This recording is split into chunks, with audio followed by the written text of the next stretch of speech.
c'était uniquement pour la conservation des fruits.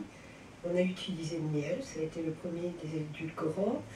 Et je ne vois pas de lien avec les rites religieux des anciens.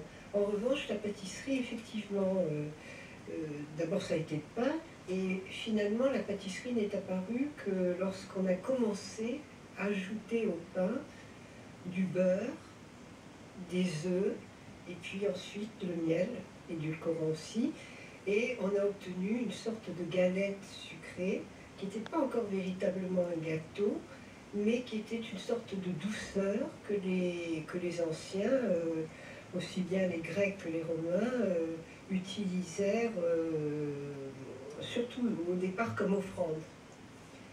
Les gâteaux tels que les concevaient Grecs et Romains participaient à des rites qui étaient des rites de sacrifice, des rites funéraires. Par exemple, on plonge dans la mythologie lorsqu'on pense au Melituta, dont on accompagnait les morts pour qu'ils puissent franchir les rêves. Et c'était ce gâteau de miel qui donnait à Cerbère, le chien aux 3 têtes qui gardait les enfers. Chez les Mésopotamiens, on a trouvé traces de pâtisserie et de rituels, chez les Égyptiens également. Et avec des biscuits aussi qui étaient trempés dans ce qui pourrait s'apparenter à du vin. C'était des gâteaux comportant souvent du fromage, et même le fromage était utilisé séché, réduit en poudre, parfois à la place de la farine. À cela, on ajoutait du miel, évidemment c'était ruisselant de miel, mais on ajoutait aussi du sésame, des graines de pavot, et chez les Romains, du poivre, parce qu'ils aimaient les gâteaux extrêmement relevés. Mais enfin, ça n'était pas la pâtisserie comme on l'entend aujourd'hui. La pâtisserie telle qu'on l'entend aujourd'hui, il faut attendre l'arrivée du sucre betteravier pour que ça se modifie. Non, il y a eu le sucre de canne. Il y a eu longtemps le miel et puis le sucre de canne, mais bon, qui a été très onéreux.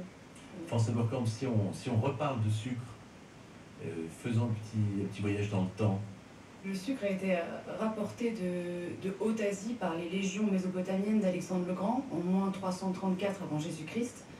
C'était la canne à sucre et il valait une fortune. Et il a toujours, jusqu'en 1806, où il y a eu le blocus continental imposé par Napoléon et où la marine britannique a interdit l'importation du sucre en Europe, il a fallu trouver des substituts, etc.